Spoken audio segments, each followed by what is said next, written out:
ارسم انت تخمن يعني ايه الكلام ده. بمناسبة ان ده اول انكتوبر لينا سوا، حبيت نعمل حاجة مع بعضينا. هختار كلمات ارسمها من لستة انكتوبر، ومع كل كلمة هرسمها هكون بحكي قصة ليها علاقة بالكلمة دي، وعليك ان انت تطلع روح المحقق كونان اللي جواك وتكتشف اذا كانت القصة دي حصلت ولا لا. طرطق ودانك واشفط كرشك ويلا بينا نبدأ بأول قصة، ولا تكون ليها علاقة بأول كلمة في الليستة وهي باك باك. هنرجع مع بعض لأيام الطفولة البريئة، أيام ما كنت مقبلة على الحياة، دلوقتي ما بقتش. كنت في ثالثة ابتدائي وكان باقي بتاع أسبوع كده على السنة الدراسية الجديدة، وكأي بنت عادية نزلت اشتري حاجة المدرسة، الكشاكيل، الكراريس، الأقلام والحاجات اللي ملهاش لازمة دي. بعد ما خلصت فقرة المشتريات دي، أول ما روحت كلمت صاحبتي في التليفون عشان بقى نقعد نحكي احنا اشترينا ايه، انت جبتي استيكة بطعم الفراولة وانا جبت استيكة بطعم المانجا وهري البنات اللي انتوا عارفينه ده. طبعا واحنا بنحكي جت سيرة الشنطة. ايه ده انت اشتريتي الشنطة؟ اه انا اشتريت الشنطة. ايه ده انت اشتريتيها انت كمان؟ اه انا كمان اشتريتها.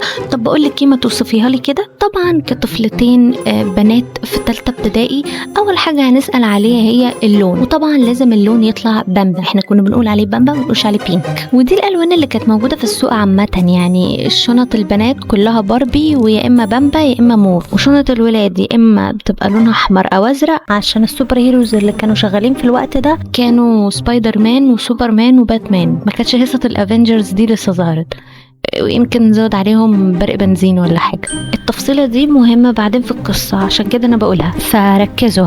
نبدأ أنا وصاحبتي نوصف شنطنا لبعض. هي تقولي أنا شنطتي فيها سوستتين كبار وسوستة صغيرة من قدام، وأنا برضو أقول لها أيوة أنا كمان شنطتي فيها سوستتين كبار وسوستة صغيرة من قدام. بس ده كان شكل عادي، يعني أغلبية شنط المدرسة كانت بتبقى كده. هي تقولي طب أنا السوستة الصغيرة عليها صورة باربي، وأنا برضو أقول لها السوستة الصغيرة اللي من قدام برضو عليها صورة باربي، برضو عادي. زي ما قلت لكم ده كان السوق، كل الشنط البنات كان بيبقى عليها باربي. انا قلت بقى في دماغي لا، انا اقول لها بقى على الحاجه اللي هي اكيد مش عندها. ايه؟ انا شنطتي بعجل وليها ايد كده زي شنط السفر بتتجرى في الشارع، عينها بتعمل دوشه بنت لذينه، بس يعني كانت روشه طحن. فلقيتها برضو بتقول لي ايوه ما انا كمان شنطتي بعجل. الله يا بنت هو الخالق الناطق.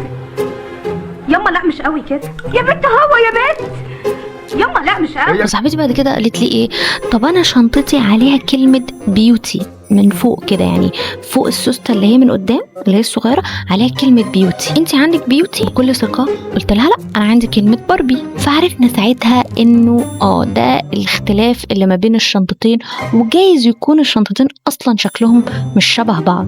قفلت معاها المكالمة. بعد كده جالي صوت داخلي بيقول لي بتقومي يا بنت تشوفي الكلمة اللي مكتوبة على الشنطة. انا صحيح ما ركزتش وانا بشتريها، لان يعني بديهيا كده توقعت انها تبقى باربي، بما ان الصورة اللي على الشنطة هي باربي فاكيد الكلمة باربي. الحماسة خدتني وفعلا رحت اشوف الشنطة واشوف الكلمة اللي مكتوبة عليها، ولقيت فعلا ان الكلمة اللي مكتوبة بيوتي مش باربي. هتقولوا لي عرفتي ازاي؟ انت بتعرفي تقري انجليزي وانت في ثالثه ابتدائي؟ هقول لكم لا انتوا ما تعرفونيش، انا وحش في الانجليزي. بيوتي فيها حرف تي، باربي ما فيهاش. انا لغتي الاولى انجليزي، بس اتولدت في مكان غلط. المهم ما قدرتش استنى وجريت على التليفون واتصلت بصاحبتي التاني عشان اقول لها ان الكلمه اللي على شنطتي طلعت بيوتي مش باربي، واللي احنا عمالين نهري فيه من الصبح شكله كده هيطلع بجد، وان احنا اشترينا نفس الشنطه. ما كانش قدامنا غير اننا نستنى اول يوم دراسه عشان نتاكد من الموضوع ده، وفعلا يجي اول يوم دراسه ونتقابل ونكتشف اننا فعلا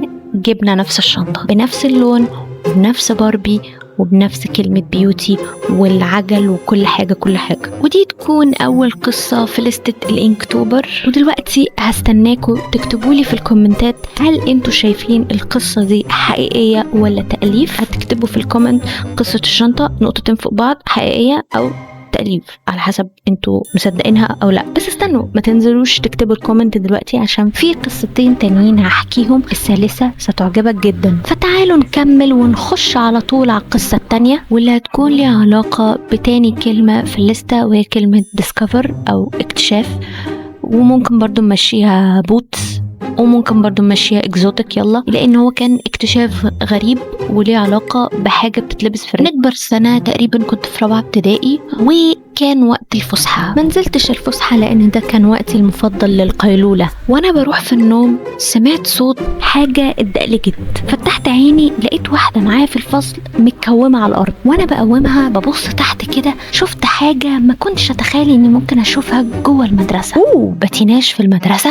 دخلتي بيه إزاي؟ فعلا رحت وسألتها، قلت لها إيه ده، انتي إزاي جايبة معاكي باتيناج المدرسة؟ انتي كنت جايب جزمة عادية وبعد كده غيرتي، ولا انتي جاية أصلا من البيت بالباتيناج ودخلتي بيه المدرسة كده؟ فإزاي دخلوكي؟ فقالت لي لا ده مش باتيناج، ده كوتشي عادي جدا. قلت لها عادي ازاي، ما هو بعجل اهو، يعني ازاي كوتشي عادي؟ قامت قاعده ومورياني الكوتشي من تحت. اتاري ان في مكان في نص النعل بتاع الكوتشي من تحت بيستخبى فيه العجل، والعجل كان عجلتين من قدام وعجلتين من ورا، مش زي الباتيناج بتاع السرعه اللي هو بيكون كله صف واحد، لا. وكان في زي زرار كده مفروض ان هو في ظهر الكوتشي لما بتدوس عليه بيخلي العجل يطلع لبره. طبعا هي قاعده عماله تشرح لي وانا دماغي في حته تانية، انا قاعده عماله افكر في ان انا ممكن الف العالم كله بالكوتشي ده من غير ما ادفع ولا مليم في اي مواصلات او اي حاجه. اختراع فظيع يعني. وقت ما تحب تمشي على رجليك تمشي على رجليك، وقت ما تحس ان انت لا المسافه طويله انا محتاج حاجه توصلني بسرعه تشغل العجل وتجري. انا عارفه ان انتوا ممكن تكونوا شفتوا الكوتشي ده دلوقتي، يعني شفتوه في فيديوهات او حاجه، بس الكلام ده ساعتها يعني في اوائل الالفينات مثلا كان حاجه غريبة، حاجة مش موجودة، كان اكتشاف حرفيا. ممكن اقول انه تاني اهم اكتشاف بعد الجاذبية مثلا، وبالنسبة لي في رابعة ابتدائي يعني لا الجاذبية مش قد كده، لا ده اهم. كان نفسي اقول لها ما تجيبي لفة، بس حسيت انها تبقى حاجة معفنة قوي.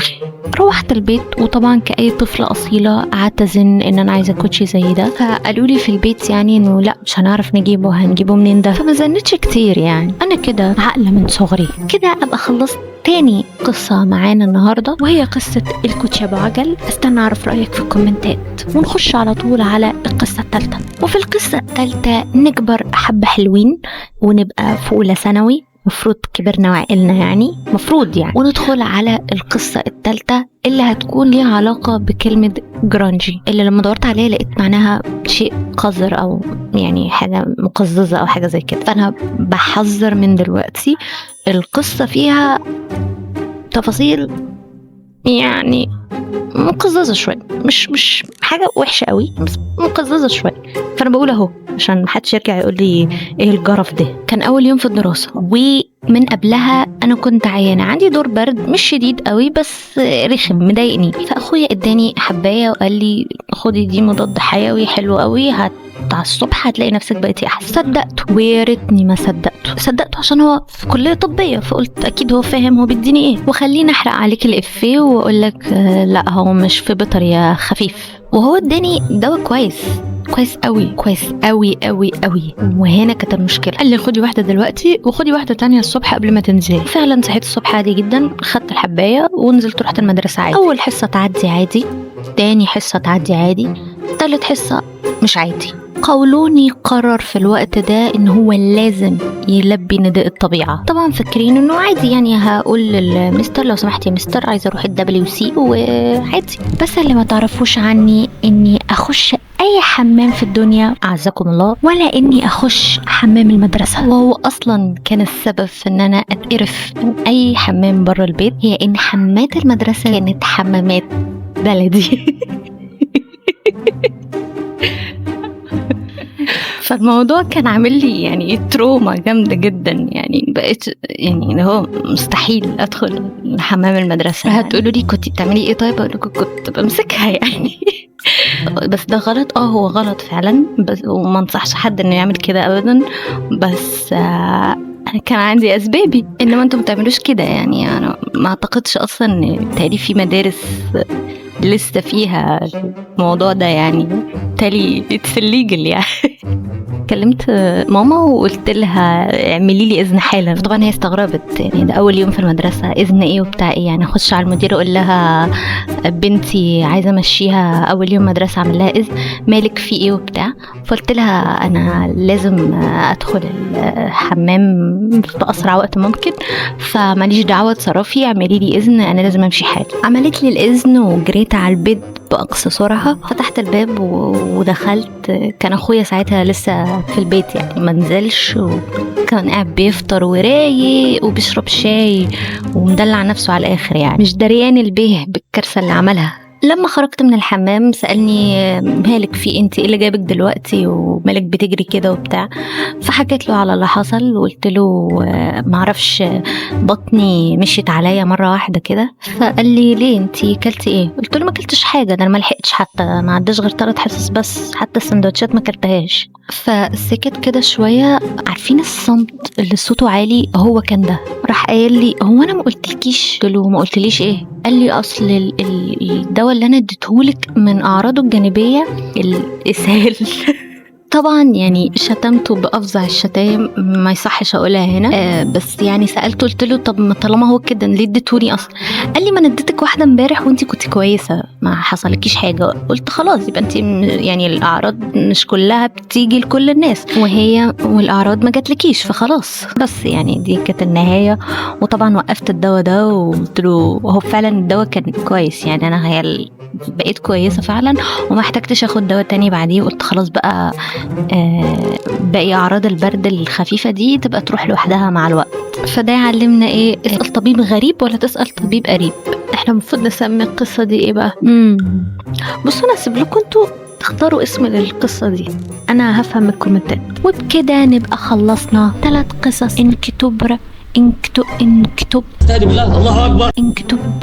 انكتوبرية 2024. هتقولوا لي رأيكم في القصص وهل شايفينها حقيقية ولا لا، وهل عجبتكم فكرة الفيديو ده؟ عشان لو عجبتكم جايز نعمل جزء تاني بقصص مستواها أعلى شوية من كلمات انكتوبر. يلا باي، أشوفكم الفيديو الجاي.